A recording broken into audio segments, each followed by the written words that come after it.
So സ്വാഭാവികമായിട്ടും ഒരു log ഫോർമാറ്റിൽ ഷൂട്ട് ചെയ്യുന്ന ആളുകൾ ഒരു കാരണവശാലും ഈ 60-70 റേഞ്ചിൽ വരുന്ന ഈ ബഡ്ജറ്റ് ലാപ്ടോപ്പുകൾ വാങ്ങരുത്.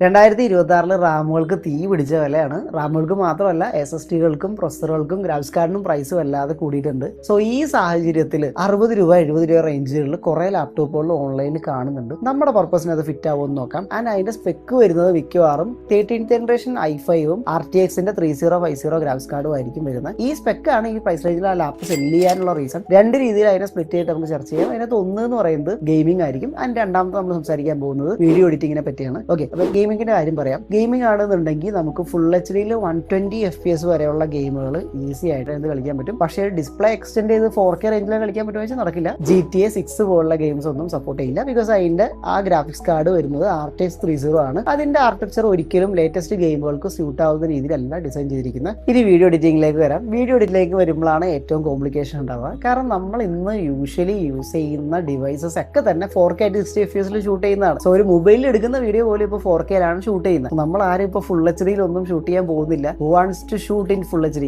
So we all are forced to shoot in 4K. അതിനെ താങ്ങാനായിട്ട് 3050 ഗ്രാഫിക്സ് കാർഡുകൾ സാധിക്കില്ല. പക്ഷേ നമുക്ക് ഡാവിഞ്ചി റിസോൾവ് വെച്ചിട്ട് ഡാവിഞ്ചി റിസോൾവിലെ ടൈം ലൈൻ റെസൊല്യൂഷൻ കുറച്ചുകൊണ്ട് നമുക്കത് അഡ്ജസ്റ്റ് ചെയ്ത് യൂസ് ചെയ്യാൻ പറ്റും. ആൻഡ് ഇനി ലോഗ് ഫോർമാറ്റിൽ ഷൂട്ട് ചെയ്യുന്ന ആൾക്കാർക്ക് ഒരിക്കലും പറ്റിയ ഗ്രാഫിക്സ് കാർഡ് അല്ല 3050 ഒന്നും അല്ലെങ്കിൽ 3060 ഒന്നും. ഒരിക്കലും അവർക്ക് ആ ഒരു 10 ബിറ്റ് ഡാറ്റയൊക്കെ മാനേജ് ചെയ്യാനുള്ള കപ്പാസിറ്റി ഒന്നും i5 13th ജനറേഷനോ അല്ലെങ്കിൽ RTX 3050 പോലുള്ള ഗ്രാഫിക്സ് കാർഡുകൾക്കോ ഇല്ല. സോ സ്വാഭാവികമായിട്ടും ഒരു ലോഗ് ഫോർമാറ്റിൽ ഷൂട്ട് ചെയ്യുന്ന ആളുകൾ ഒരു കാരണവശാലും ഈ 60-70 റേഞ്ചിൽ വരുന്ന ഇപ്പൊ കിട്ടുന്ന ബഡ്ജറ്റ് ലാപ്ടോപ്പുകൾ വാങ്ങരുത്. സോ അതുകൊണ്ട് കുറച്ച് പ്രൈസ് കയറി നിൽക്കുകയാണെങ്കിലും RTX-ന്റെ തന്നെ 5000 സീരീസോ അല്ലെങ്കിൽ RTX-ന്റെ തന്നെ 4000 സീരീസോ ഗ്രാഫിക്സ് കാർഡുകൾ വരുന്ന ലാപ്ടോപ്പുകൾ പർച്ചേസ് ചെയ്യുക. ഇപ്പൊ പ്രൈസ് കുറച്ച് കയറി നിൽക്കുകയാണെന്ന് അറിയാം. എന്നാലും ഒരു കാരണവശാലും നിങ്ങൾ താഴത്തോട്ട് പോകരുത്. എന്തെങ്കിലും ഡൗട്ടുകൾ ഉണ്ടെങ്കിൽ എൻക്വയറീസ് ഉണ്ടെങ്കിൽ കോൺടാക്ട് ചെയ്യുക. Okay, by.